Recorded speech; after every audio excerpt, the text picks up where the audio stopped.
धार भोजशाला विवाद पर महाफैसला।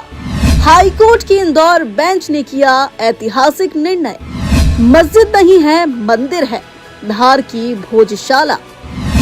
हाईकोर्ट के फैसले पर हिंदू पक्ष ने जताई खुशी। मध्य प्रदेश हाईकोर्ट की इंदौर बेंच ने शुक्रवार को धार भोजशाला मामले में महत्वपूर्ण फैसला सुनाया।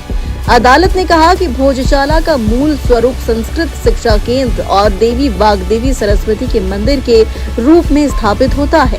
कोर्ट ने अपने फैसले में एएसआई की वैज्ञानिक सर्वे रिपोर्ट और ऐतिहासिक दस्तावेजों पर भरोसा जताया।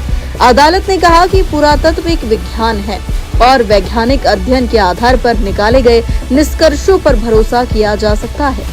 हाईकोर्ट ने यह भी माना कि विवादित स्थल पर हिंदू पूजा की निरंतरता कभी समाप्त नहीं हुई। अदालत के अनुसार भोजशाला परिसर परमार वंश के राजा भोज के समय का संस्कृत अध्ययन केंद्र था और इसे संरक्षित स्मारक का दर्जा प्राप्त है।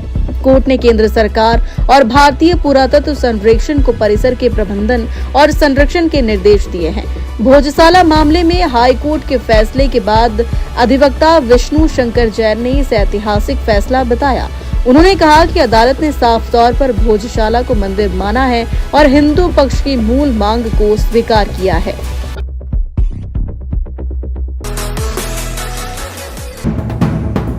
इंदौर के एक नामी निजी स्कूल में समर कैंप के दौरान 13 साल की छात्रा से कथित छेड़छाड़ का मामला सामने आया है।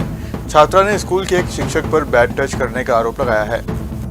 इंदौर के एक निजी स्कूल में चल रहे समर कैंप के दौरान छात्रा से कथित छेड़छाड़ का मामला सामने आया है। 13 साल की छात्रा ने स्कूल के शिक्षक पर अनुचित तरीके से बैड टच करने का आरोप लगाया है। परिजनों के अनुसार स्कूल में 3 मई से समर कैंप चल रहा है। उन्होंने आरोप लगाया कि विनोद नाम का शिक्षक छात्राओं के साथ अनुचित व्यवहार करता था। छात्रा ने जब इसकी जानकारी अपने परिवार को दी तो परिजन देर रात स्कूल पहुंचे और पुलिस को सूचना दी। पुलिस का कहना है कि जांच के बाद आगे की कार्रवाई की जाएगी।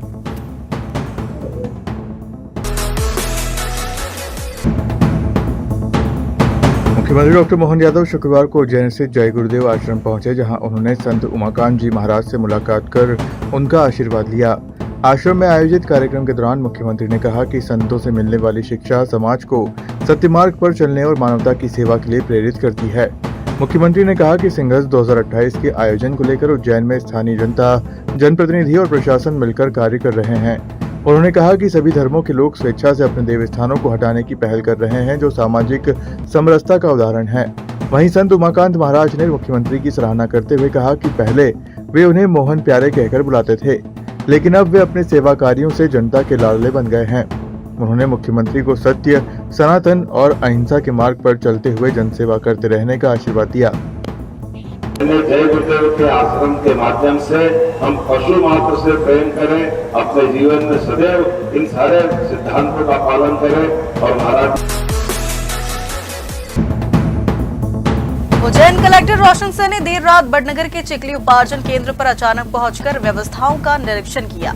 इस दौरान उन्होंने किसानों से संवाद किया और गेहूं के परिवहन को तेजी से पूर्ण करने के निर्देश दिए। कलेक्टर रोशन सिंह ने बड़नगर तहसील के चीकली उपार्जन केंद्र का औचक निरीक्षण कर उपार्जन व्यवस्थाओं की विस्तृत जानकारी ली। निरीक्षण के दौरान कलेक्टर ने तोल व्यवस्था, कांटे की संख्या और स्लॉट बुकिंग प्रणाली की समीक्षा की। उन्होंने अधिकारियों को निर्देश दिए हैं कि सभी किसानों की तुलाई पारदर्शी तरीके से समय सीमा के भीतर पूरी की जाए और उपार्जित गेहूं का परिवहन तुरंत सुनिश्चित किया जाए। निरीक्षण के दौरान कलेक्टर ने कृषक आंजना के गेहूं का दोबारा वजन कराकर तोल प्रक्रिया की पारदर्शिता की जाँच भी की। इस दौरान उन्होंने मौके पर मौजूद अन्य किसानों से भी चर्चा की। कृषक पदम सिंह आंजना ने बताया कि उन्होंने 14 मई को स्लॉट बुक किया था और उनकी तुलाई उसी दिन पूरी कर ली गई, जिस पर उन्होंने संतोष जताया। Bureau report, Ujjain. उज्जैन जिला पंचायत सीईओ श्रेयांश कुमर ने छात्रवृत्ति कार्यों की समीक्षा बैठक में पेंडिंग मामलों पर नाराजगी जताई। उन्होंने विभागीय समन्वय की कमी को गंभीर मानते हुए समय पर छात्रवृत्ति वितरण सुनिश्चित करने के निर्देश दिए। मुख्य कार्यपालन अधिकारी जिला पंचायत श्रेयांश कुमठ द्वारा जिला पंचायत सभागार में छात्रवृत्ति संबंधी कार्यों की विस्तृत समीक्षा बैठक आयोजित की गई।